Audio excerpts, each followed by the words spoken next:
Hello, hello. Hello, everybody. Welcome to a special edition of Microsoft Ignite After Party 2024. This is our third year doing it. So um, thanks for joining us. My name is Abdulkazi, and I'm my co-host. Hey, Chris, how's it going? Going well, going well. Trying to finally get recovered from Ignite last week. I think I see a lot of smiling faces here, which is good. But maybe it's we're smiling because we finally got like more than 6 hours of sleep one day. So, Or didn't Uh, get caught in a snowstorm. Yeah. oh yeah, that too. yeah, looks like you guys had way too much fun than needed, I guess, huh? Yeah, I was just saying it's pretty amazing that we got snow in Chicago before we got it in upstate New York. So that's an Same. achievement. Yeah. Yeah, exactly. But it definitely felt like, holiday season this year. Exactly. So we have an amazing panel today.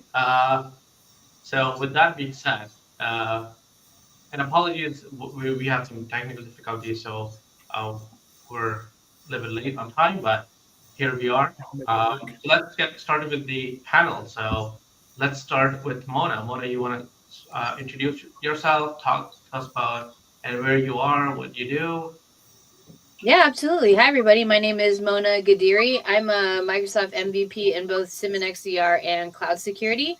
I think I'm still the only woman in North America who is a dual appointed security MVP. So excited to be here. Happy to be here. I work for Blue Voyant, which is Microsoft's #1 security partner. I'm one of the, uh, I guess, folks who works on our MDR service, and my job is to work with Microsoft on new products and new features, and actually incorporate those into our new service. Make sure that our customers can take advantage of all the new stuff that Microsoft is coming out with. So I'm excited to be here. I'm in Brooklyn, New York City. And yeah, I can't believe it snowed in Chicago before it snowed in New York. They've got all the stuff out for the Macy's Thanksgiving parade, but yeah, it's still like in the 50s, so it's feeling a little weird. I think we're all sharing one exciting thing about ourselves. I think my exciting thing is that I'm an identical twin.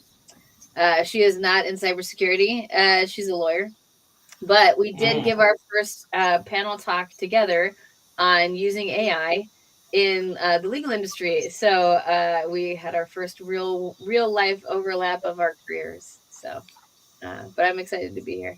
Thanks for inviting me. that's awesome. Thank you so much. Yeah, thanks for being here. Let's move on to Sucheta.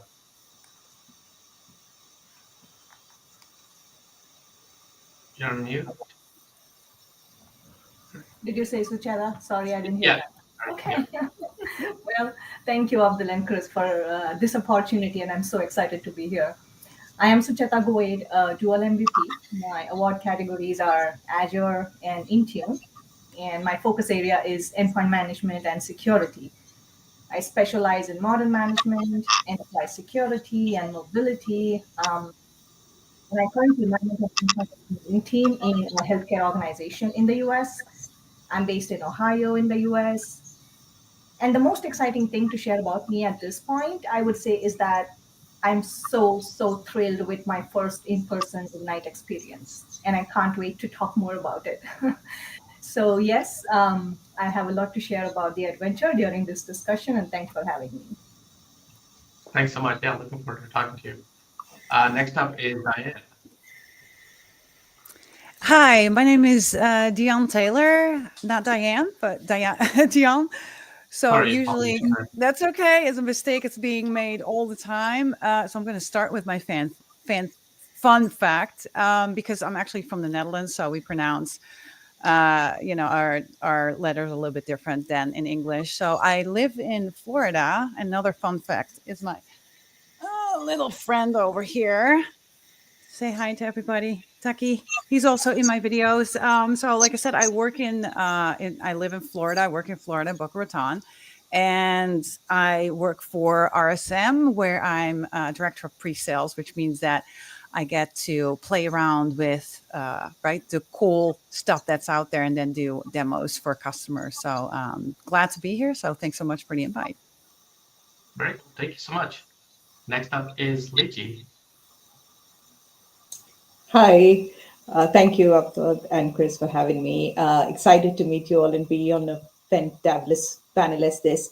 So Liji Thomas, I'm based out of Kansas, and I work for H&R Block. I'm a Gen AI manager, so you would imagine my area of expertise is artificial intelligence, specifically generative AI, and that's probably the most exciting thing that's happening in my life and in my space for all valid reasons. So really excited to share and learn from everyone as well on all things Ignite. Thank you so much. Next up is Joy. Hello, hello. Very happy to be here. So my name is Joy Apple, as the screen says. I am the Director of Success at Orchestra Software. And what that means for me is I get to talk to companies every day, if not many times a day, about the importance of creating streamlined and automated governance inside of the Microsoft 365 environment. We focus on the collaboration side of the world, and everybody's favorite word comes up all the time: Copilot and Copilot readiness. So we have governance. I don't know at what point in my life I took a left turn and governance became the thing I wanted to talk about all the time. But Definitely. here we are, right? Because that's what Copilot readiness is. And I guess my fun fact is that I went to college on a drama and theater scholarship. So obviously I came to IT.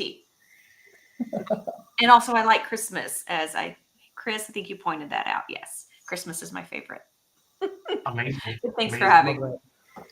Thanks, You Joy. said drama, and I thought you were going to lean in with legal because that's where some of us are all at. So There is a lot of drama in legal. Yeah, there is a lot of work in legal too. Wink, wink. Because you watch Gas TV a lot, then.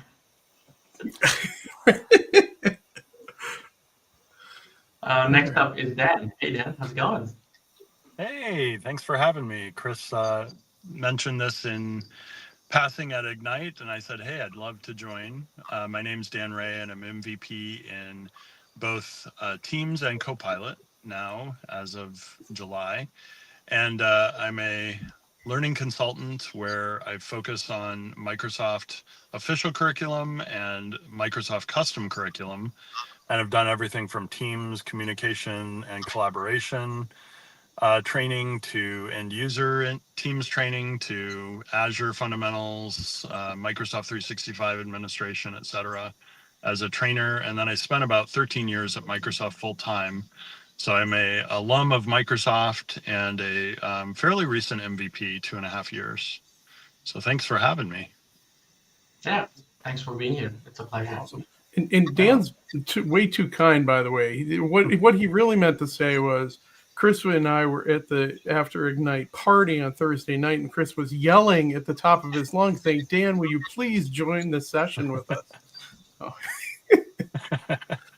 That's how you get things done, right? I was more than happy to join, and this is a great community. Fun facts: I grew up in DeKalb, Illinois, and went to high school with a supermodel. So if anybody knows who the supermodel is that grew up in DeKalb, Illinois, you may be aware of who I grew up with. Any guesses? We're all asking Copilot right now, right? Right. If you're asking Copilot, you'll find the answer pretty quickly. I'm actually ironically also from Illinois, not too far away from DeKalb, Cool. Chicago suburbs. Yeah. So I feel like I should know this, and I regrettably don't know my supermodels. I got it. She I'm better with does home supercomputers than I care. am with supermodels. She does home care now, and I think she has a line of cosmetics as well. Her first name's Cindy, if that helps. Oh, I was right. I was gonna say that. He was the supermodel back in the day, like everywhere. Yes. Yes. Cindy Crawford is 2 Cindy years older Crawford. than me. I was like And Cindy her younger Lauper. That's sister not it. is I know maybe it's not 2 years Cindy younger. Lauper. Cindy Crawford. Yes. Cindy Lauper, also an amazing personality. Yes. Yes. Not from Illinois though, man, and not a No. supermodel of choice, but Right. that's a good fun fact. Yeah. Super singer, maybe, right? Amazing. That's awesome. Talking about Illinois, like who was? I know a couple of folks were there. Let's talk about that, right? Like, looks like it was a wild. I don't say wild party, but it was a party. So yeah, let's talk about that. How was the in-person experience? I know this year was very different because they invited 10,000 people in person this year. Last year it was a hit and miss, but it seems like this was very nicely done. So, any comments, feedbacks, or what are you guys' thoughts? Yeah, I can start out. I mean, I remember I just we were Partner of the Year winner this year. And so they had like a little special area up at the front, where they had, cordoned off, the MVPs were over here, and they had a special seating arrangement. And then kind of everyone, and you just kind of turn around and look behind you. And I mean, it was full. The keynote was absolutely full. And I was like, within spitting distance of Satya. And I was like, oh my God, this is such a cool experience to be in the same room as all of these people who are all so excited to be here. McCormick Center is huge, so just like the scale and magnitude of everything was like very, very impactful. It was one of those, I'm going to remember this in 10 years. There were so many things that, even just in the beginning of the keynote, just starting with this idea of how different the growth of AI has been and the rate of change, and how to get people comfortable with this logarithmic, shift, to more of an exponential, kind of thing. And it was like a very, I stopped and I thought to myself, man, like we are absolutely, this must have been what it felt like when somebody saw a steam engine for the first time. Like it must be, it's like, if to me, it felt like that impactful. So that was a really incredible experience to share with so many people at the same time. Yeah, and for me, attending Ignite in person for the very first time was definitely unforgettable. The energy at the convention center was incredible. There was excitement, enthusiasm buzzing through that massive expo hall. I hosted sessions at the theater for a couple of days, which was an honor for me. And that area was buzzing as well. I also was at the expert booth for Intune for a short while. People would come in and ask questions, and they really had brilliant questions. I feel the interaction and the people that came in, they were really there for a purpose, right? So I really liked that. And I really had some insightful and engaging discussions with attendees, with our fellow MVPs. And yes, there was that depth of interest in the topics, I feel. And meeting like-minded individuals, that was the highlight for me, I think. Especially connecting in person with so many virtual friends like Chris. I think I missed meeting Mona. I saw you, but I missed you. But yeah, it was amazing. For me, it was definitely a very thrilling experience. Oh yeah, when they got us all together for the picture, and it's you kind of like looked around, and you're just like, this is actually what makes Microsoft move. All of these people and all these like the different companies, and yeah, I did a couple of the lab sessions too, and they filled up. I mean, the security sessions were full of people, just like desperate to learn and engage with the tools, take certifications. The certification area was also super duper full too. It was really fun to watch.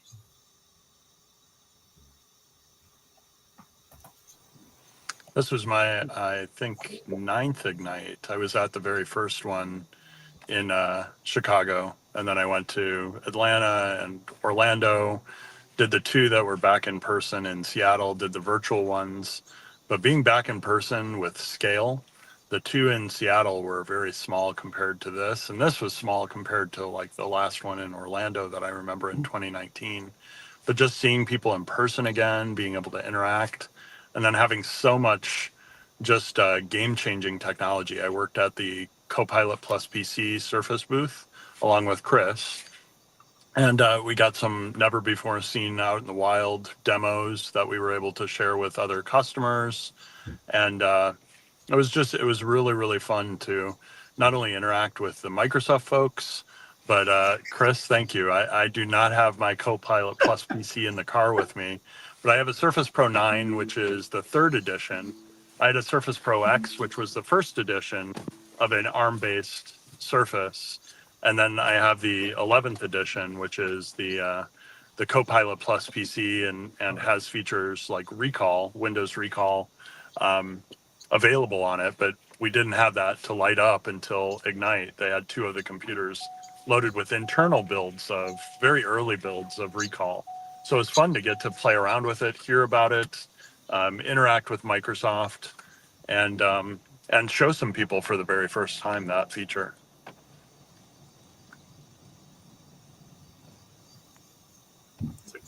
One Very guest cool. left, and then I'll jump in.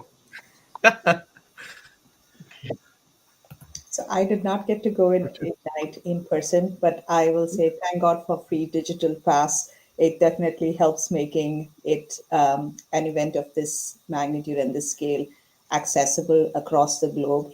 I think per stats that I've read, around 2/3 of the audience who actually joined Ignite was even outside the US. So it's really, really cool that we have been using technology to make that happen in this year. So really grateful for that experience. And one of the things I've come to admire of Ignite and all the other specifically conferences hosted by Microsoft is how much care they try to make it accessible to their global audience. You know, everything that they do, from the session cataloging to every piece. I'm sure you people who've attended it in person have also seen the sign languages and everything is very Absolutely. Yeah, I noticed it. Yeah, everything was live streamed. Everything was live captioned.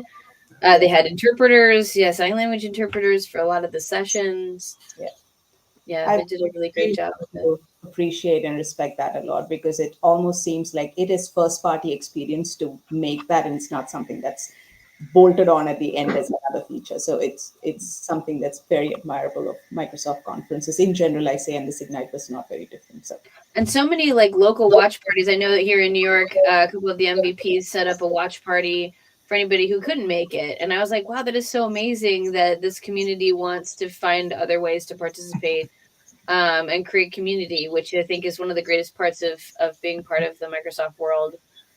So I hope they do more of those things for more of the bigger sessions.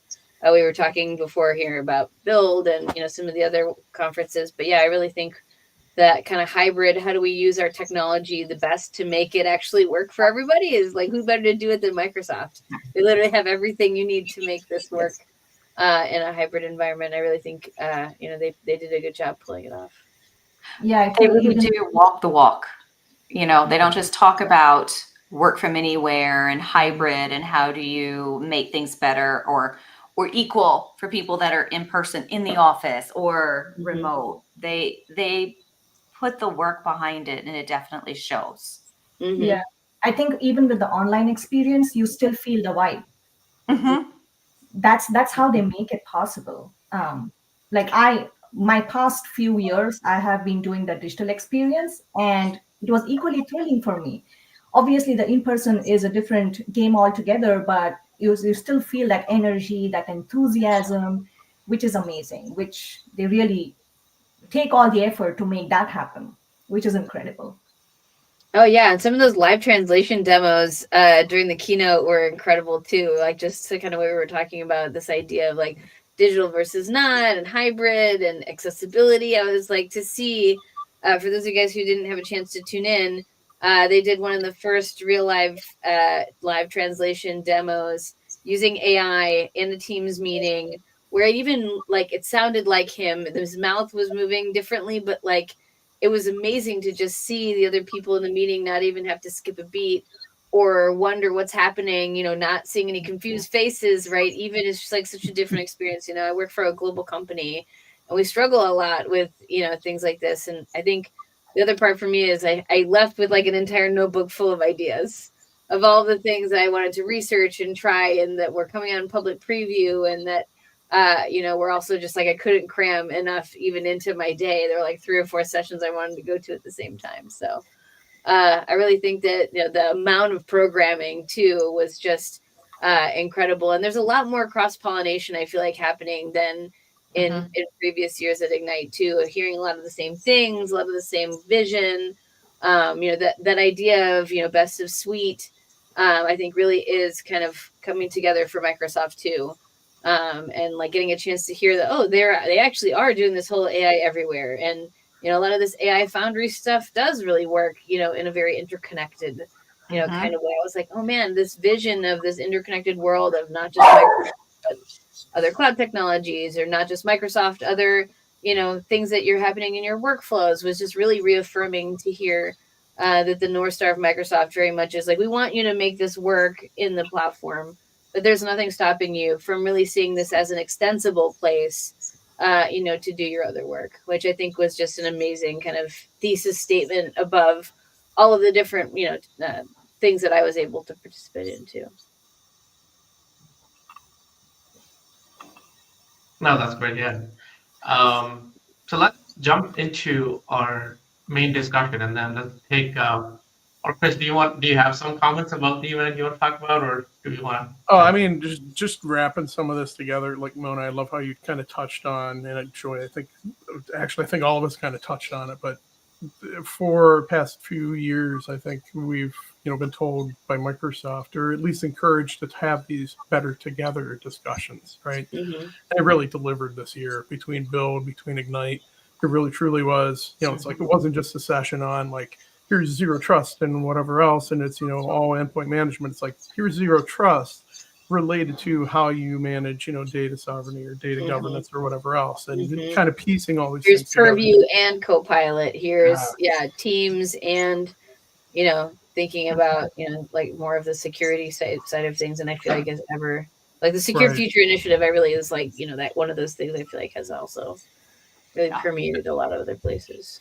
So. Right, and I will say Dan mentioned about the working on the connected devices, but really it was Copilot plus devices or Copilot plus PCs. So I brought, as I'm sitting here talking with Sucheta and other folks, I've got the background in M365 and some of these other, endpoint management, Azure, whatever else. And folks are coming over, looking at some of this. I'm like, oh, this setting is the first toe into Purview, and this information is really managed in Intune, and this piece, combines data, whatever governance here and there, whatever. Just having those natural conversations. Felt like a lot of folks were kind of coming in and just saying like, I want to see what the device does. And then there were a few folks that were really like, hey, talk to me about the security pieces of it. I'm like, yeah, sure, let's dive right in. So it was really, really super nice.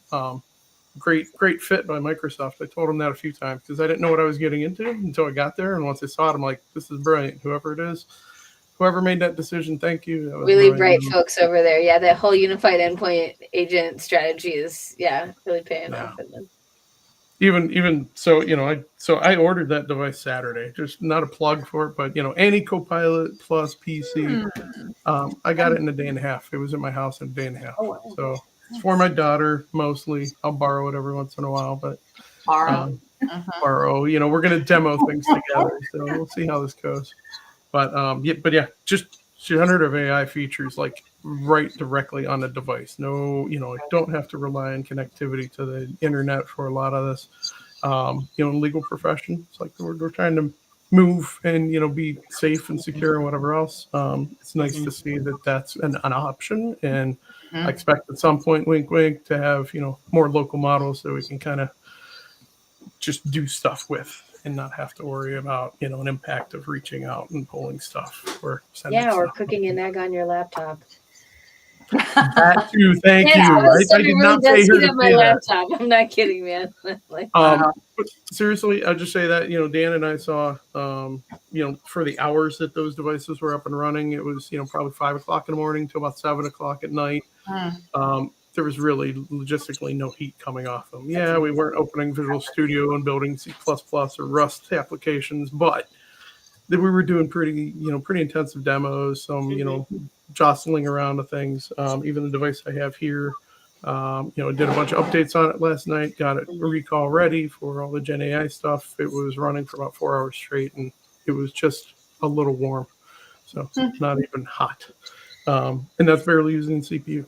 All that's offset to our neural processing unit. So, all right, there's my plug. I'm done. Great device. You can tell I probably sold like 20,000 of them last week or something like that. I don't know. So with that being said, let's go across the room and each panelist would take 2 to 3 minutes, talk about the new features and the announcement that came out. So let's start with Liji. Talk to us about. I know your area is really at this point is so popular. Everybody wants to talk about it here. So let's hear about it. Happy to, and it is not a better testament to better together, I guess, with AI sort of all pervasive in all areas right now. And it's just my only challenge coming out of every conference is how do I put this in 3 minutes? Or how do I do this in 5 bullet points? So my favorite picks, the top three from this year's Ignite, obviously Azure AI Foundry, top of the list here. We've worked for years in the space in what we have popularly come to know as Azure AI Studio, which is now being rebranded as Azure AI Foundry. It's a unified platform specifically to help developers, quickly develop, customize, optimize, manage your AI applications. We can always take enough of tools and techniques to build this because we want to keep up to speed with the pace at which the technology is proliferating, and we want to build the best in class solutions as well. So it's helpful to have a single unified platform that will bring together all these tools and services and will provide the developers a sort of comprehensive environment to put all of this in place and hopefully manage everything once with just one stop shop. Really looking forward to working with that. Now it's a public preview at this point, so there's a new SDK that's available that's integrated with GitHub, Copilot, Visual Studio. So hopefully that should be a very seamless experience. The second item, which is kind of related to Azure AI Foundry because it's actually a capability of Foundry itself, but one that I'm more excited for would be Azure AI Agent Service. Now, you've probably heard that 2024, 2025 is the year of AI agents. And we've all seen in working in this space that obviously every developer, every organization, they have a POV, they have a strategy, they have a stack of their own to sort of build AI agents, which is cool, but it helps to have one single capability, and this is now inbuilt as part of the Azure AI Foundry, that will help developers run as far as this area is concerned. It helps them quickly and seamlessly create, deploy, and scale these AI agents. And it's not even use case specific, which is the best part. You can build AI agents for anything, for enterprise productivity, for research purposes. Like the way it is connected using logic apps to 1,400 services is just, and you can also bring in your own service endpoint. So it's great to have that kind of a capability. So we don't have to build the platform. We can focus on building the use cases and shipping this sooner. So, and it's also important because we have now models outside Microsoft. So we have Microsoft, OpenAI, Meta, Cohere, the best of all worlds come together. So if we have the skills and the knowledge to develop all these sources, everything is at our disposal. And we have, for the first time perhaps, an official platform which will give us the flexibility and the speed to quickly build these kind of agents. But the third and perhaps the area that I am most personally excited for, and this might be not everyone's top of list, is the kind of developments that I'm seeing around security and governance of AI. And specifically, this is also connected to Azure AI Foundry. There's been a new release by the name of Azure AI Reports, and this is a very critical tool. I've not yet released. I've just signed up for the insider form here. But for those of us who work in that space, we would kind of understand that the amount of time it actually takes to build an AI solution from 0 to 80 or 90% is exactly the time it takes from 90 to 100. That last mile problem with getting it enterprise ready, secure, scalable, all of that is still continues to be a huge challenge. And security, safety, governance of your AI models and applications by no means is a small thing. And all the help that we can get towards that in making sure your applications are compliant, that they're meeting all the regulatory standards, and you have the control in your hand to assess, to mitigate the risk upfront, proactively do what you have to do to stay out of the news, is much, much appreciated. So I'm really looking forward to working and trying out some of these tools. It's great that we have some of this also kind of built in as part of the Defender and the security posture management in Purview. So I know there is some regulatory out of the box compliance assessments that are now perhaps available, but it's good to also see something that is specifically built for Azure AI solutions. So definitely Foundry, Agent Service, and Reports, top highlights for me. Thank you so much. That was great. Now let's move on to Dian. I know you've been kind of quiet, but Yes. Oh my God, there was so much good stuff here. I'm going to focus a little bit more on Copilot and Copilot Studio because that's really what I work with a lot. I also work a lot with Dynamics 365, customer service, sales, right? All of those products as well, field service.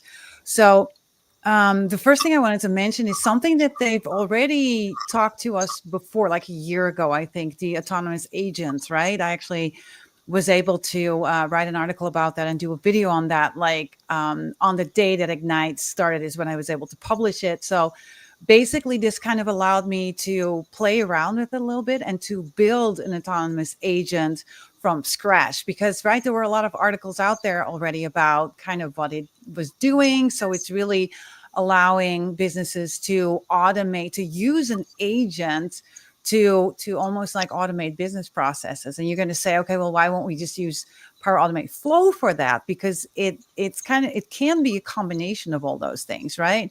So I thought that was one of the things that I've been waiting for a long, long time to kind of be able to get my hands on it and kind of see how all that stuff was working. So I really enjoyed that. And somebody mentioned it earlier as well, the interpreter agent. I was blown away by that because I'm not sure if you guys have seen what's the name of the movie, Hitchhiker Guide to the Galaxy, where they have the babblefish and they put it in their ear and then all of a sudden they can hear what everybody's saying, right? So that kind of reminded me of that. So I'm super excited about that as well. And then there's some additional agents that they had. They had this facilitator agent, right, that you can just plug into your Teams meetings and then it's going to start making notes for you. And you also saw that, some people were late for a Teams meeting and then they were able to just get a recap of what have been discussed already. There was also something that showed us that it's not going to just see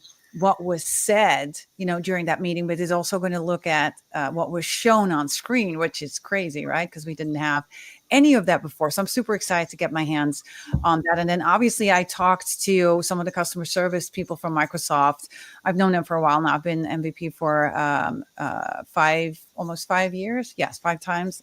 I can't even, it's crazy how fast time goes. But now at least I know most of the customer service people. So they were talking to me about, some of the new agents that are coming to Dynamics 365 customer service. There's going to be 3. One of them is the ability to, it's going to create your knowledge articles for you. So it's looking at knowledge articles that are already in your database. It's looking at cases that are being closed, and it's going to look at notes and communications with the customer and utilizing that as a base to create new knowledge articles and to update new knowledge articles as well. Another agent that was actually managing cases. So they showed me, they were on a chat with a customer, and then the agent, the customer service rep, because now it's becoming really confusing, right? Because a live person is called an agent and the co-pilots are now called agents. So it's very confusing for everybody.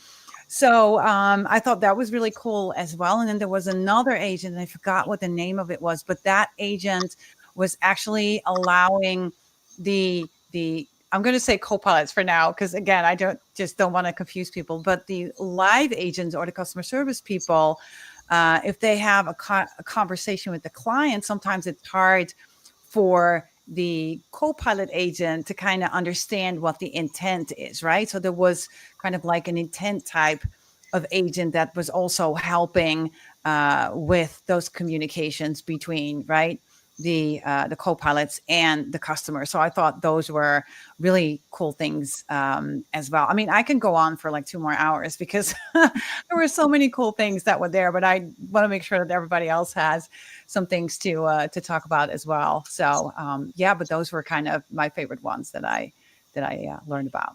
Thanks so much. That was great. Let's go to Joy. Well, let me try to, it's the same, it's the challenge we're all having. It's like, how do you pick your absolute favorites? Yes. Because Ignite is always very exciting. And I say this every time I meet with customers or I do a presentation, that this is the most exciting time to be in the tech, because there's always something amazing happening.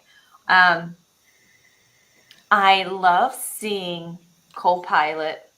There we go. We're saying it so much. I love seeing it really come in and maturing in the Viva experience. So I'm a big fan of the Viva suite, right? It's only been in the last 4, almost 5 years, we've really taken seriously, for the most part, the concept of employee wellness, employee engagement, and all that good stuff. So seeing the powerful things that Copilot can do come to Viva Insights. Managers are busy, right? Don't just give them numbers. Don't just give them reports. Give them something that gives them actionable insights on that content. And I see that really starting to come along. Copilot for content and answers and Viva Engage. Yes. Speaking of that, being able to designate experts in Viva Engage. Yes. Right. Let's keep that coming. I love it. I just love it. And there's a lot happening around adaptive cards for things like Viva Engage and such maturing coming into like Viva Connections. I'm excited about that. I did see, so I was recently asked if I had to pick a favorite M365 app and it couldn't be SharePoint, what would it be? So I cheated and I said OneDrive. They are technically separate apps, right? And OneDrive is very powerful in how it can help the user do the things they need to do, right? So I saw that the ability to put an expiration on all type of sharing links is going to be rolling out. That's powerful if we're taking our security very seriously. We're making sure we're not oversharing. That's a powerful feature coming along. And to be able to toggle videos as discoverable by the company, because where do all our meeting recordings go?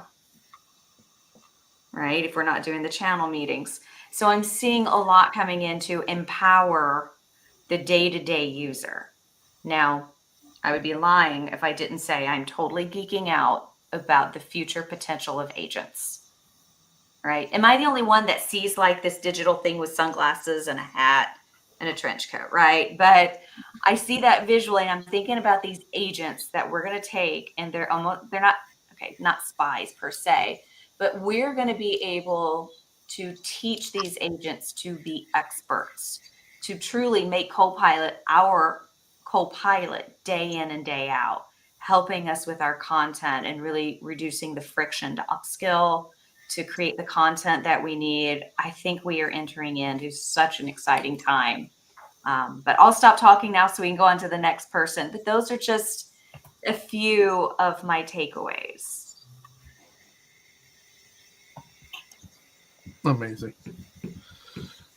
All right, we going with Dan next, I think. I'm just kind of working our way I gotta around. jump in like 2 minutes. I'm so sorry. Do you mind No, if I go for like it. jump No, in, Dan, real quick? No, go for it. I gotta get going. But I just wanted to talk a little bit about security and focus a little bit on kind of the advances that we've been seeing at Copilot for Security, and also just kind of with the Secure Future initiative in general. I think the most exciting thing that I'm seeing is that, you know, Microsoft has got a lot of flack this year just about different things that have happened, and nobody's perfect.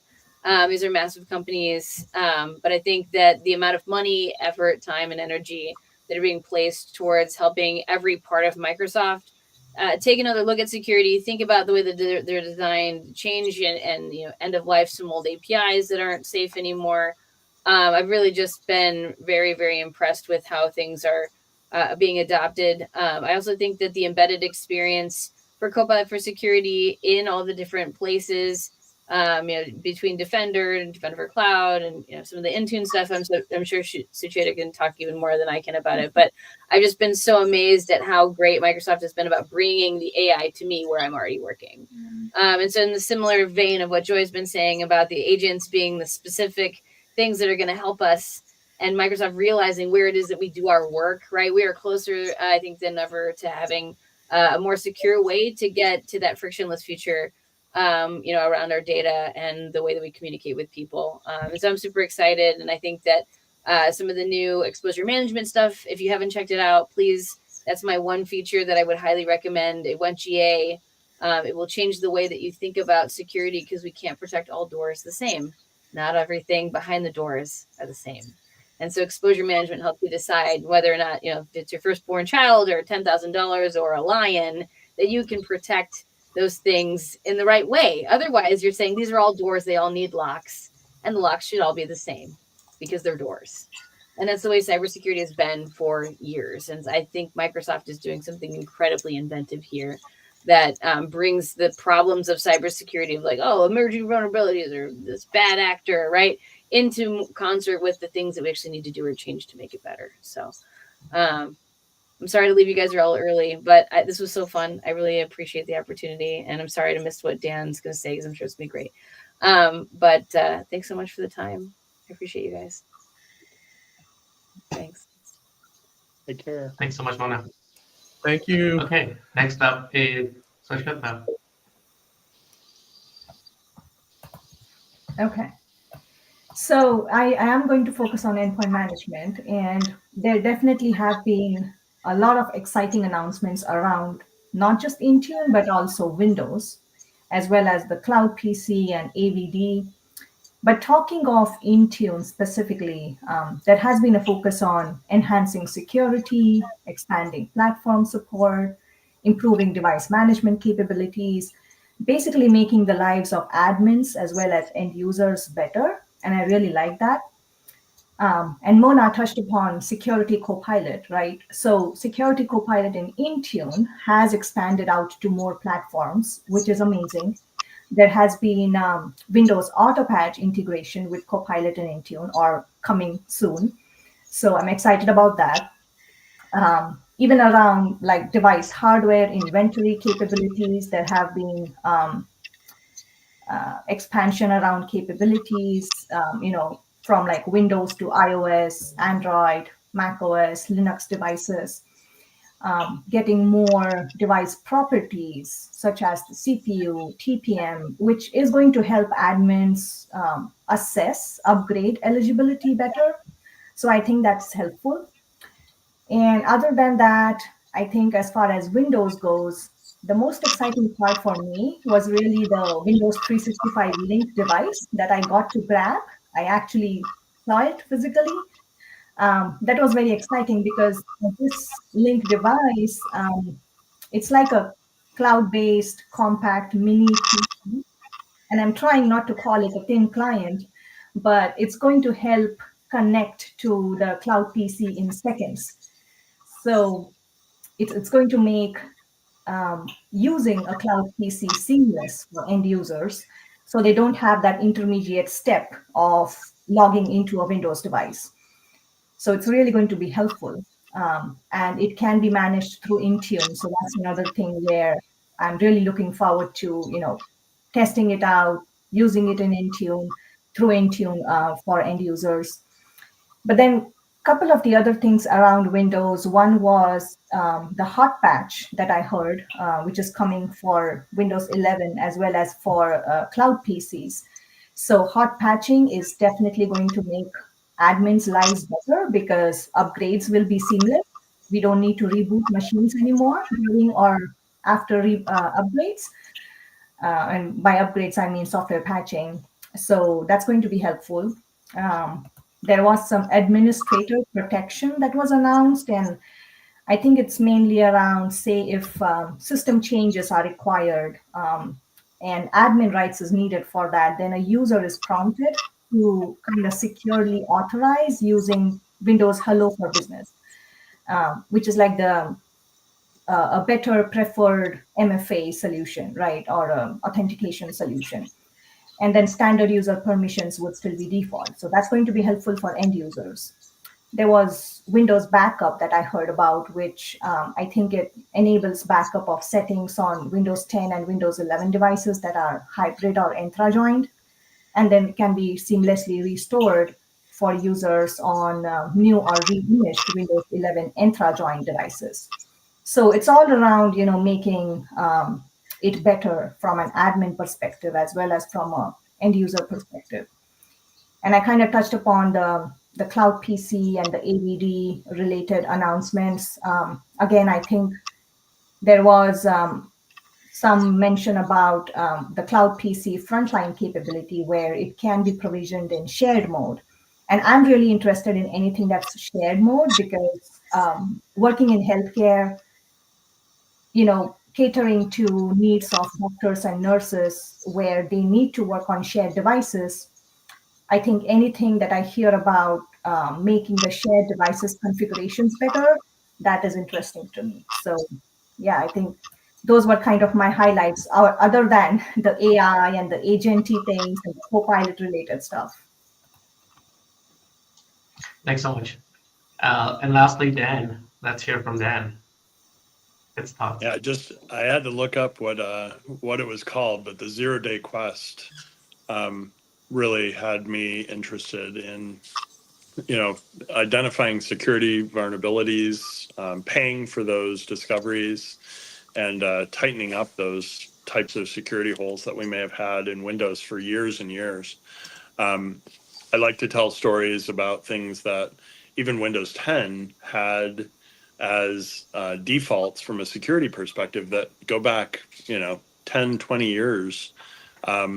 The feature in Windows 10 that was closed probably 5 years ago was something that goes back to I think Windows 95. And it was a executable that was included in Windows to set up a password before Windows required a password.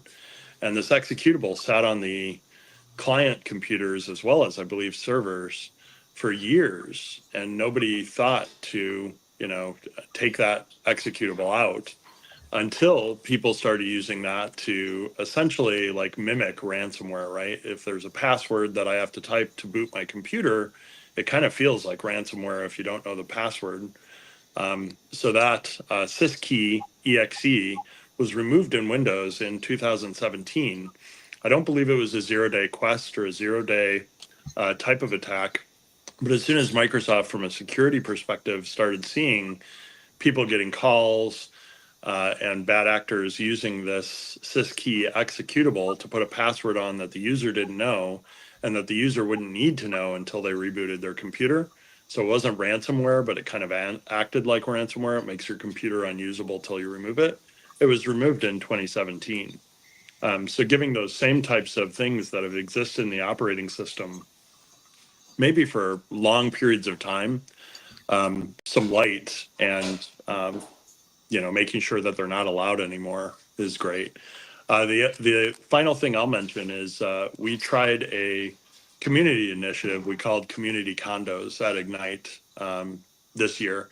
I didn't have to travel. I'm from the Chicagoland area, so myself and several other MVPs and community members decided, you know what, wouldn't it be cool to have either a subsidized or a free option for people that may have significant costs just to get to Ignite, much less the costs of, staying in Chicago and traveling around Chicago. So we had both a men's and women's condo or Airbnb available, and we had 5 males and 4 females stay in those condos. So it was really a cool experience to bring that to Ignite, and we're going to try it at the MVP Summit as well. That's very impressive. Yeah, this is where I love the community. The community comes together and then looking out for each other, right? So yeah, that's awesome. Yeah. So now I'm going to ask. Look, I know with these events we always say, "Oh, what a hype!" and all these things coming out. Let's talk about what were the misses from Microsoft, because again, it's one of the 3 public clouds. Other vendors are also coming out with things. So what do you guys think that Microsoft really missed out at Ignite, or you were expecting they're going to announce? I can go first. I think I really, really wanted to do the keynote in person, but I didn't even try because I heard that there was premium seating for MVPs, but perhaps there should have been a little more, so I would be more comfortable to go and get in line early that morning. So that I feel that I may get a chance. So yeah, that's one thing that comes to my mind. I feel that perhaps there should have been some more room for MVPs at the keynote ballroom. Well, the other thing was that the MVPs that actually went to the Connect event, which I was not one of them, those people got like a little MVP sticker, and they actually were able to sit up front. Since I wasn't able to go, I wasn't able to sit up front. So I had to watch it on my laptop with very bad Wi-Fi. So I think they missed out on that. I do understand, right? There's a lot of people there. I get it. The Wi-Fi is going to be slow, but maybe set up some additional Wi-Fi points. I don't know. I'm not an expert in that, obviously, but I totally agree with what you were just saying. There were a lot of people really complaining, not just about being able to go to the keynotes, but even when you went to lunch, I had to stand in line for like 20 minutes to 30 minutes. I've never experienced anything like that. And I've been going to these types of events since 2011. So this was the busiest event I've ever seen. So I think definitely there, I think you totally hit it on the head where, they could have probably done a little bit of a better job. I'm sorry, I didn't want to steal your thunder, but I was like, let me just add to that real quick. So Yeah. No, sure. And there was no bacon. I know we say that every year, but there was no bacon this year. Come on. No, just kidding. There The was Thursday. bacon at the first in-person one, I guess now 3 Ignites back. Yeah. So just Yeah. saying. Yeah. Very different experience though. The lines at the Thursday night party, I think, were a mess. They had 3 lines for Chicago style hot dogs, and they were serving a whole hot dog. And if you're not familiar with the Chicago hot dog, it has a lot of different toppings that people are probably not familiar with. So what we found was out of the 3 lines, 2 were for regular Chicago dogs. 1 was for vegan. I don't think a third of the attendees wanted a vegan dog. And then serving a full dog, we found a lot of trash cans full of, 1 bite out of a Chicago hot dog and the rest thrown away because somebody didn't really enjoy it. So I think thinking through some of those types of things, just the logistics, kind of to the point of the meals, making sure that you have enough lines, you have enough food, you have enough, maybe portions for people to try something, but, not feel like they have to, finish the whole thing might be another thing to think about for, a future Ignite.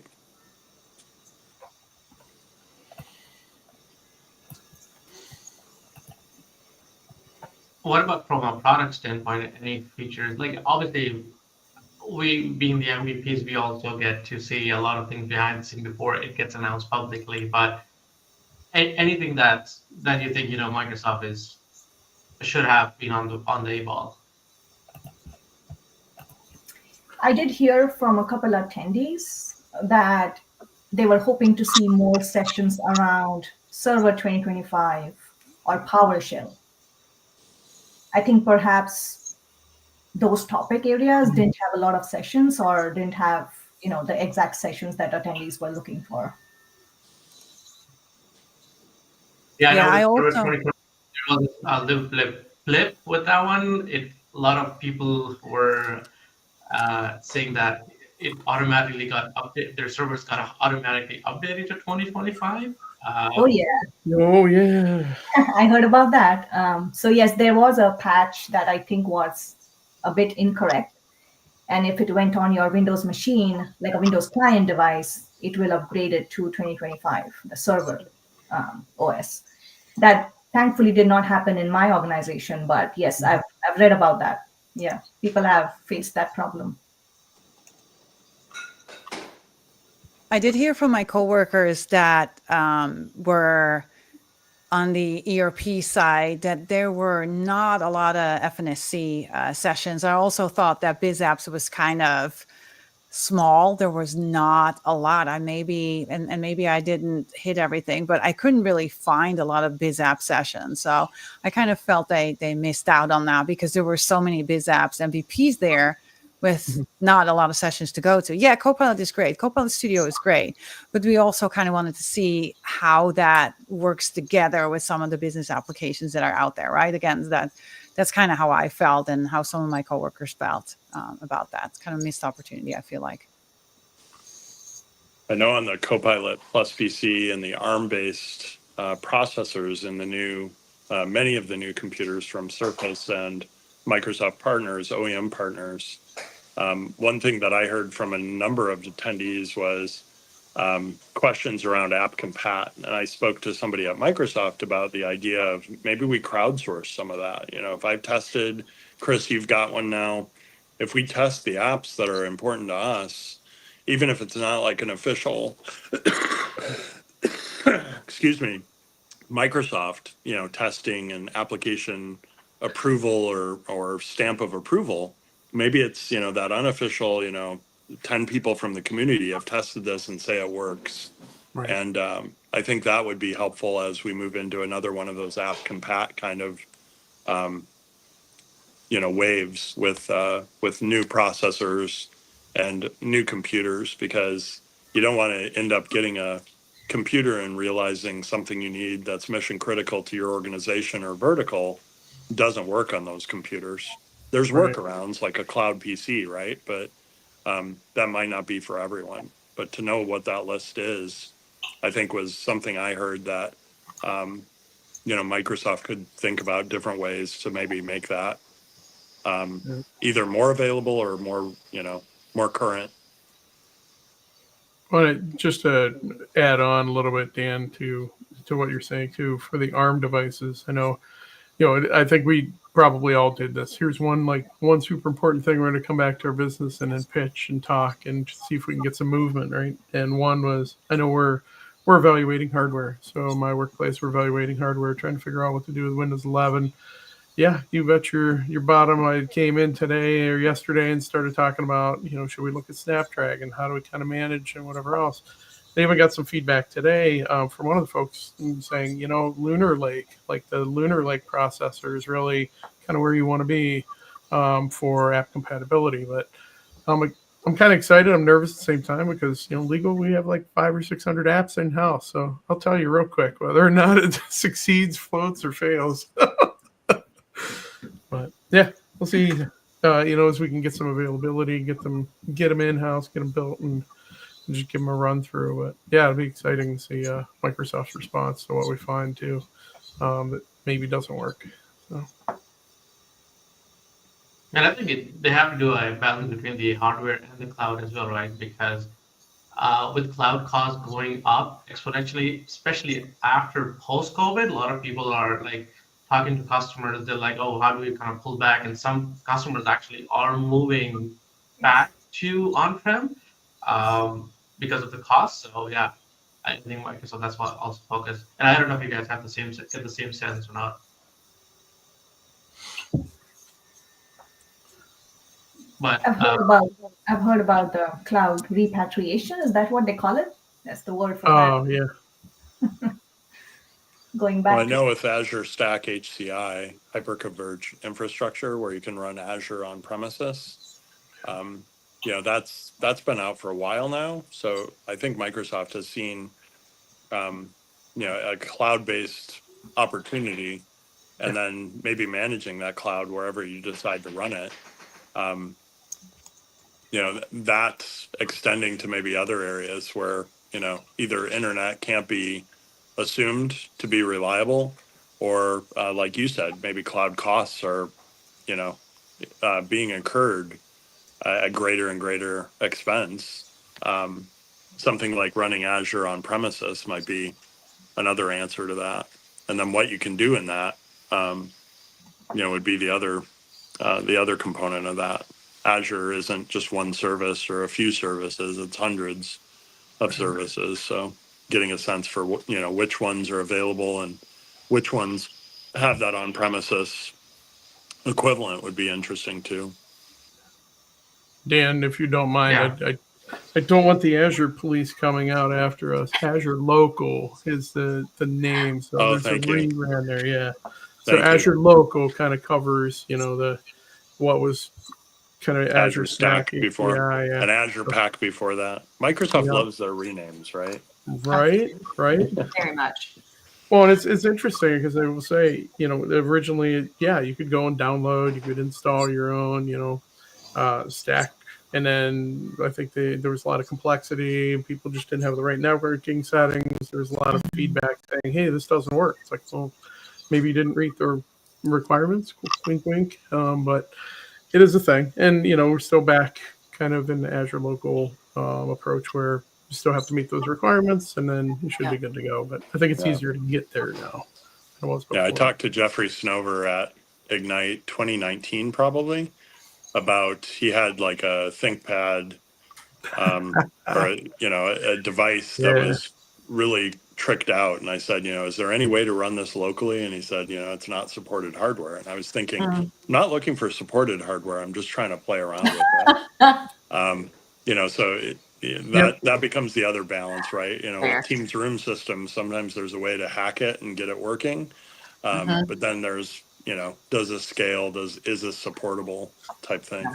Good point.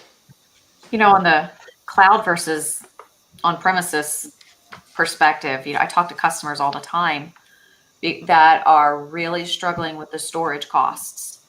Right. And, I can remember going along with my director of IT 15 years ago to talk to the finance director, because IT reported to finance. And it was always like, well, you just bought more storage last year. Why do you need more this year?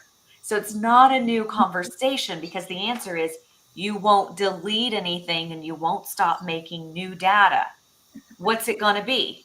Are you going to stop making new data? Are you going to clean things up? Or are you going to buy more storage? You only truly have 3 options. There is progress coming, right? M365 archive is there. It's not free, especially if you need to move it and then bring it back. And we do know there are going to be people, they're going to move it, bring it back, move it, bring it back, because they're having a hard time figuring out what the right thing is inside of that department, that group, that team. But that goes back to, are you going to stop making new data? Are you going to clean up? Are you going to archive? What does archive mean to you?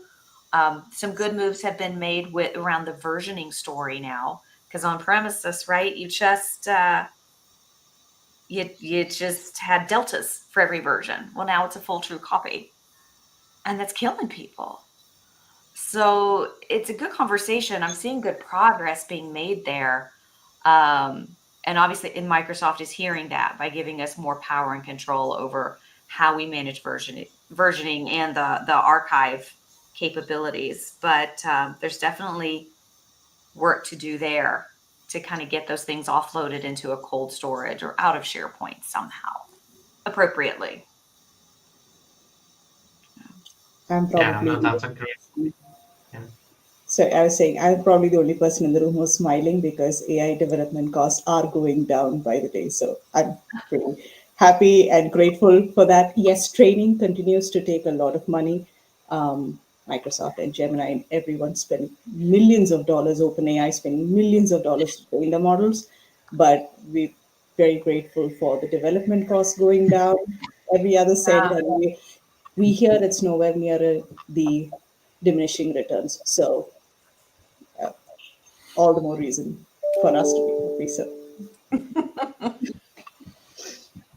And Diana, I want to take your take on with Dynamics 365. I know with the big events, Azure and SharePoint and Viva and all those things are the main focus, but Dynamics 365 is such a big piece for Microsoft. So kind of talk about that piece and what Microsoft kind of has that vision. Yeah, I mean, like you said, it's biz apps, right? Business applications. So I think it is a huge part, definitely, of Microsoft. I mean, I do love with what they're doing. It's so tough to even stay up to date, right? With all the new things that are coming out. And even though we're complaining, or I was complaining about there not being a lot of sessions about, right, some of those applications, there's still a lot of new stuff coming out, and it's like I said, it's so hard to stay up to date with it. Although I do try to write about some of the new stuff that's coming out. I try to write 1 article a week and then do a video a week as well. So that kind of tells you all the new stuff that's coming out. And I really love the fact that it's really one platform, right? We are, I think, really now with the tools that we have. And when I talk about so let me just talk about from my perspective as a pre-sales person, right, where everything is now connected, right? We have Dynamics 365, we have M365 Copilot, where we can now ask questions about the data inside of M365 Copilot. We can then put that data together inside of Copilot Pages. We have, right, all the connectors that we have from the Power Platform, being able to connect all of that together and connect it back to Copilot Studio again as well. Power Pages, I mean, it's all interconnected. And I think that really tells a wonderful story from, right, that platform story that we can now tell, where I think that Microsoft is really hitting it out of the park, because all of those, I don't even want to call them integrations, right? I want to call it like the connected platform, because that is what it is. And you can now connect them up to your legacy applications as well, which I think is huge, because all of you who have done implementations in the past, right? We all have almost every single implementation I've ever dealt with in my past, when I was still doing implementations, is that there are always organizations that have their legacy apps that you can't replace, and they don't want it to be replaced, right? And now we can utilize the tools that are available there to connect to that data and put it in a Power App or something like that. So I am so excited about, what is coming, not just, right, again, I'm very focused on biz apps, but I'm also keeping my eye open for other things that are happening in the Microsoft space. So I'm just super excited about like the doors that it's going to open for us as pre-sales people, as implementation people, as, right, all of the different hats that we're wearing in there. So yeah, I can't wait to get my hands on all this new stuff. So yeah. No, that's great, yeah. And sometimes, with Microsoft, I guess Microsoft kind of gets blamed because it's all bundled together. So they're like, oh, you get Teams and SharePoint and this and that. So people like, oh, Microsoft has kind of advantage over other companies, if you will. But, talking about that, Joey, talk to me about, the M365 becomes such a big bundle now. People can get lost, right? With SharePoint, OneDrive, Viva, like that's even one product, having updates, and this is an entire suite. So, yeah, that must be overwhelming for a lot of people. Like from an update standpoint, and I think it's almost impossible to stay. I'm going to say, and I think my audio cut out a little bit, so I think I heard this question correctly. Stay up to date on what's happening, where it's happening, all the things in the Microsoft ecosystem. I tell you what, though, but that's what this community is for. After Ignite every year, and I've done this for years, I stalk Sue Hanley's X or Twitter or whatever we call it these days account, and I wait for her to publish her Ignite recap PowerPoint deck every year, because I'm like, okay, what did I miss? What did I miss? So for staying up to date that way, following these wonderful professionals on social media, LinkedIn, X, Blue Sky, I think is the new hotness, to find out what people are saying, what are people doing, how they're approaching these challenges. Like from a security perspective, that's not my wheelhouse. So I need to find somebody who is. If I need Teams device advice, that's fun. I'm going to go to Chris. I'm going to go to Dan. I'm going to find somebody who knows Intune, right? And that's where I need to go to get that information. Staying connected to the community is the most valuable resource that I think we have at our disposal. And, Jeff Teeper says it all the time. It's the best community in tech. And I think it truly is, because we came out of that collaboration background of SharePoint and all that. So we automatically wanted to be doing this collaboration thing, right? And here we are. And I think it's just amazing. Yeah, no, that's one part. I feel the same thing. It's hard to even keep up. Yeah. So let me kind of switch gears. And Liji, I'm going to ask this question. Not technical, but with AI, the biggest challenge right now is people thinking, how's my information going to be? Ethics has become a major challenge. Talk to us about how our companies looking for, or how our companies dealing with that, or they should be dealing with that. Yeah, absolutely. And which is why I point out in my highlights that the most important, or the piece that is most interesting to me as a practitioner is advancements in the area of security and governance for AI solutions. Because it's one thing to build a POC, another thing to build a prototype, another thing to show a shiny object in the press release. It's a completely different ballgame to get an enterprise-ready application out there in production with 1 million users behind it. Like that's a completely different thing, and that comes back to our foundational skills of not just artificial intelligence, classic engineering discipline, the hard work, the efforts, it just plain old software engineering work, and bringing a lot of things together. You touched upon a very important aspect of it being responsibly. And I think I'll put the bow on it by coming back to our first thing that we discovered. Any AI solution, any AI use case, no matter what it is, which industry, which organization, can never be built in a silo. The people who build it, the technologies that enable it, the platforms that come together, it cannot just be, of course, AI might be the star of the show, but we need to have other elements and aspects in place to bring it full circle and to make it successful. So Microsoft has done a lot in that space, like other giants in the ecosystem. They have their own responsible AI standards, they have responsible AI impact assessments.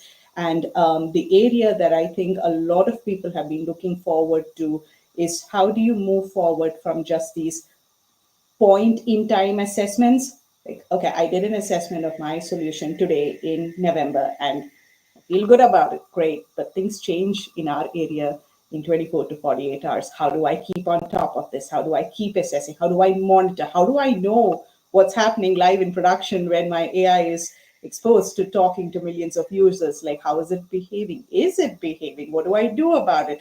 So going to sleep with that peace of mind requires a completely different aspect of technology, which is not just about AI. In our world, we say it takes a village to build a bot, and to our the job really starts the day the product is shipped.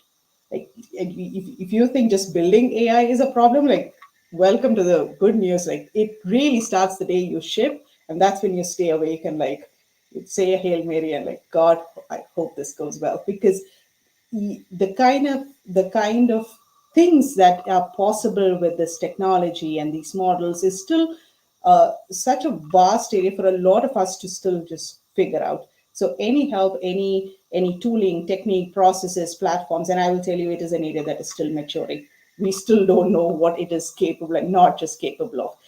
So all the advancements that we have heard, even including this Ignite and Defender in Microsoft Purview, and just specific tooling, like in the form of AI reports, I think will be much appreciated. I'm really looking forward to seeing more done in this space, because I think we've gone beyond that initial hype of like, guess what AI can do. Now people are really trying to make it real and relevant and meaningful for their specific use cases, whoever they are, wherever they are, education, healthcare, banking, and that requires really enterprise readiness, and I think security and safety tops the bill. So No, I that's think very Liji, kind. what you meant to say, Liji, was probably that once the solution goes out in the field, you may be surprised with finding out what it can do, right? Something that you may not have gauged previously in, say, testing or while building it, right? Yes. Yeah. Yep. That makes it very sensitive. Yes, absolutely. If you think about it, it's a very different paradigm from how you build a classic application, right? If I ship a website with 10 buttons and 5 menu options, I know that's all the user is going to click. If I ship an application with an open text box, think a chatbot, we have no clue on what the user might enter in there. Try giving a human an open text box. They could ask you anything from the weather to the movies, and will seldom stick to the scope or the domain that the bot was actually built for. So that is no excuse for us to not take that into account. It's no excuse for us to not build solutions. So building AI solutions is one game. building responsible, safe, secure AI solutions is, I think, the need of the hour. And I think that's the biggest challenge, especially in the enterprise world, or even when, especially highly regulated environments. So yeah, because you have to go compliance, governance, so many different things, how the data is going to be accessed, where the data is stored, and yeah, I can go on and on. So yeah, I can imagine that. Then let's kind of hear from you, your thoughts on do you see Microsoft combining the hardware and the cloud? I know it's getting there, but the Copilot and the devices that are coming out, where do you see that journey going? Great question. I think somebody already mentioned the Windows 365 Link device. That, along with a lot of the demos that they showed us that are running directly on the PC, to Chris's point, seeing things move from the cloud to the devices, I think is a pendulum in what I've seen. We had mainframes when I first was introduced to computers. Those went to personal computers, and then personal computers went back to servers, and now we're talking about cloud servers, which are essentially just servers that somebody else owns, right? Microsoft, Amazon, the big players now own the servers, not necessarily everybody in their company. They're still on premises, so there's that whole shift or pendulum of what runs in a cloud from somebody else, what runs in your data center, or your cloud, if you want to call it that. Private cloud used to be a term. So seeing some of the things that the NPU, the neural processing unit, brought to the Copilot Plus PCs, whether that was the co-creator in Paint and the ability to have very little art or sketching experience or expertise, and allowing co-creator to, fill in the pieces that were blank. One of my favorite demos was to do just a bunch of rectangles, but tell co-creator in Paint, I'm trying to build a Chicago skyline. And you could allow it to get very creative and fill in what I was unable to do as an artist, or to get, pretty much what I'm doing. Maybe I'm trying to be more impressionistic, and, these are the rectangles that I want to associate with that Chicago skyline, was running right on the device, so not necessarily using cloud-based services. Love that. Love it, love it, love it. So I know we talked a lot of tech and whatever else. I'm gonna change it up just a hair. It's still tech related, but I'm gonna kind of target folks that, like the first timers. So I'm gonna kind of come at it with, and Sucheta, we're gonna start with you, but if there was one experience that you had at Ignite that you would like just pitch to somebody who hasn't gone before to kind of hook them and get them to come to the event, what would it be? I think the vibe, the energy and enthusiasm, because it motivates you so much. It inspires you.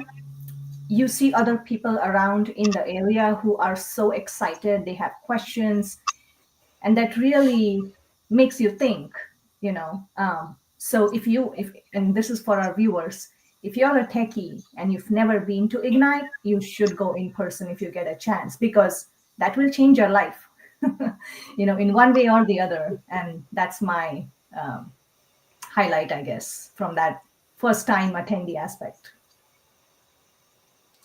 Cool. Any other folks, either first time or first time, long time? Is I guess Dan and I talking about our experiences, but anybody else jump in? Well, it wasn't my first time, but I think I did want to mention that I think it's very valuable for people to actually ask questions to Microsoft's product managers. I think that's just something that is just invaluable, being able to get that FaceTime with them and being able to actually ask questions that can be answered, right? Because these are the people that are on top of like developing the product, or are working with the teams that are developing the product. So I think that's going to be very valuable for folks. Like that. I think the people you get to meet in person, so whether that's the Microsoft folks, as was mentioned, whether that's attendees that you may not have known, whether that's people that you've seen online that you now get an opportunity to have lunch with or attend a session with, or sometimes even the people that are in Chicago that the first time I've seen them in 6 months to a year was at Ignite. I ran into a couple people from McDonald's corporate that I haven't seen, one in probably 6 months, the other in probably three years. And they work right in my backyard, right? But this conference is an opportunity for us to all be in the same place with, kind of the same agenda. We went to the Mark Rusinovich and one of his sessions on, I want to say Thursday together. And that was just an opportunity not only to see Mark and Scott Hanselman do their thing, but also to, hang out and just have that in-person conversation as opposed to the virtual conversation. That is how we stay in touch. Joy, Liji, either thoughts? I know you didn't go, Joy, but from a remote perspective, Well, from still a could remote be perspective, impactful, right? they do an amazing job. I've been a virtual attendee. I've been an in-person attendee. Obviously, especially extroverts are us.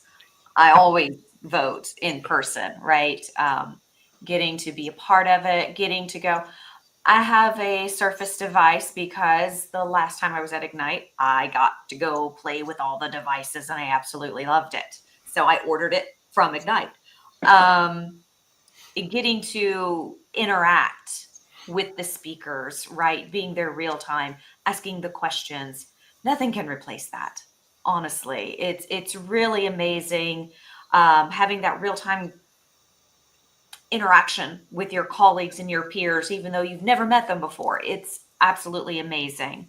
When I am forced to be virtual, I've got a screen that I keep on my wall to I think that's my left. And I keep it up and going, running through the content constantly because they also do a great job keeping that engaging, right? And we can go back, we can watch again, we can share. If you see something that you really think your team needs to see, go find it, share that link, have a conversation with it. It's very rich. It's very valuable. There are labs and things you can participate in. They do the skills challenges, which are always amazing. It's Still just going on right now too. So say again. Still going on right now too. I think until January 10th. Okay. Plug. That's my 2 cents. Not even 3 cents. I don't know. Maybe. Sorry. Go ahead. I'm done. Oh. That's it. That's my feedback. If you can go in person, go. Especially if you can get your work to pay for it. Yes. Last but certainly not least. Yeah, I'll say everything that Joy said, especially for people who are attending remote. And I think it's just inspiring to hear it firsthand from the stalwarts, from the people who actually make the technology.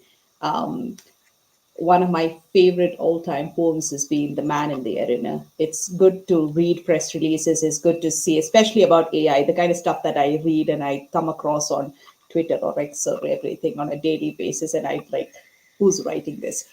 It's good to hear from people who actually walk the walk and walk the talk, people who build the technology, actual practitioners who use it, businesses who are putting it into use and telling you the pains of having to do that on a daily basis, the good side and the bad side, right? There is no other experience to actually to substitute for that. I always believe we are in the technology business. We are equally in the people business as well.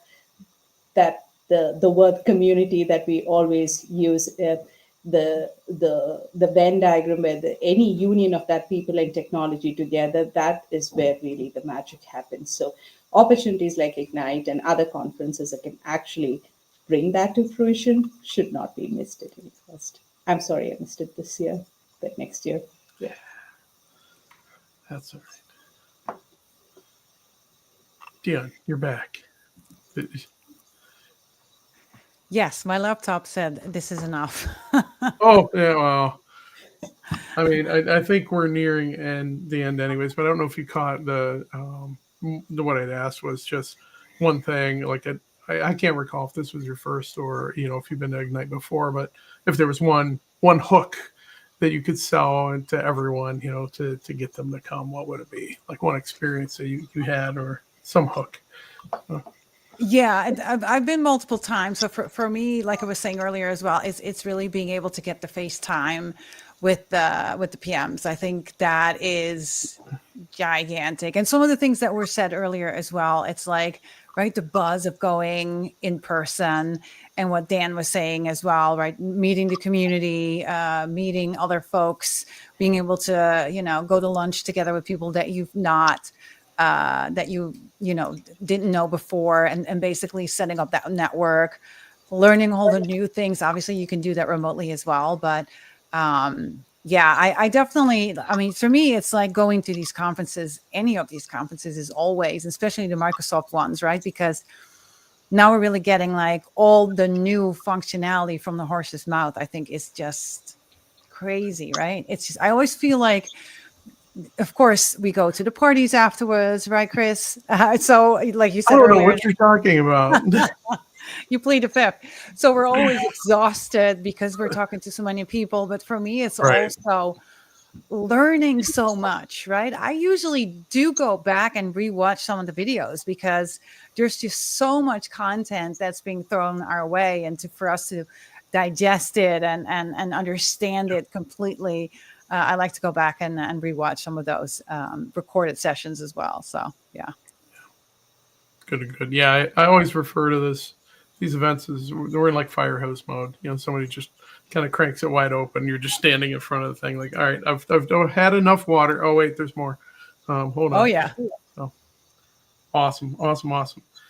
Well, I know this has been awesome. We're at about an hour and a half, so being respectful of everyone's time, our viewers, all of you who came to help support this event, to bring this content to folks.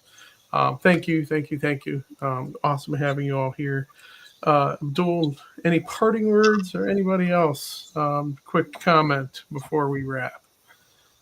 No, I want to thank everybody for coming on. It was amazing. Thanks for your insights. Really glad to have you on there. Thank you so much. I feel like we're going to go around the room. So everybody, we'll do one last comment. Each person, go. Okay, I can start. So my advice to our viewers is go explore the Ignite Book of News, because that's where all the details are for the exciting announcements. And yeah, with that, happy Thanksgiving, everyone. Likewise, I think Sucheta spoke for most of us here. So happy Thanksgiving, everyone. Thank you for everyone who joined, and thank you for having us, Chris and Abdul. Yes, this has been wonderful. Definitely go back, watch the content, share with people to get the excitement going inside of your organization. If you're not plugged into the community, pick your platform of choice. I think we're up to about 5,000 of them now. Find people, connect with people, get plugged in, because it gets you through. Like when you're stuck, you're not sure what to do, you need help, you just need encouragement. We're here for you as a community. So follow everybody that's here. Find us. This is what we do. And again, thank you, gentlemen, for putting this together. And again, a happy Thanksgiving from Oklahoma. Cool. I would agree. It's no time like the present to think about Ignite 2025 in San Francisco. We have the dates already. If your work is paying for it, I think that was Joy's comment. Great. That's the perfect way. If you are in a position where, how am I going to get to San Francisco? How am I going to afford to attend? Reach out. The community is where we started that community condos concept of, there are people that are paying their own way, and this can be very expensive. I'm sure next year will be further expenses because of the city we're visiting. Yeah. But figuring out ways to either defer those costs, we're actually looking at sponsors to help. So maybe the trade-off is hardware vendors that want to have live events like this during the event. Maybe they subsidize or pay for some of those costs, or maybe there's giveaways or something else associated with them. How cool would that be? Is if next year you had a sponsored by Logitech or sponsored by AvePoint or sponsored by Orchestry, whoever the partners are that get involved. That would be really, really cool. Love that. Awesome. All right. Let's see. We wrap. So thank you again. Happy Thanksgiving, all. Thank you all for tuning in. Thank you to our lovely co-hosts. And we'll catch you next time on Come Cloud with Us. Take care, everyone. Bye now. Bye-bye.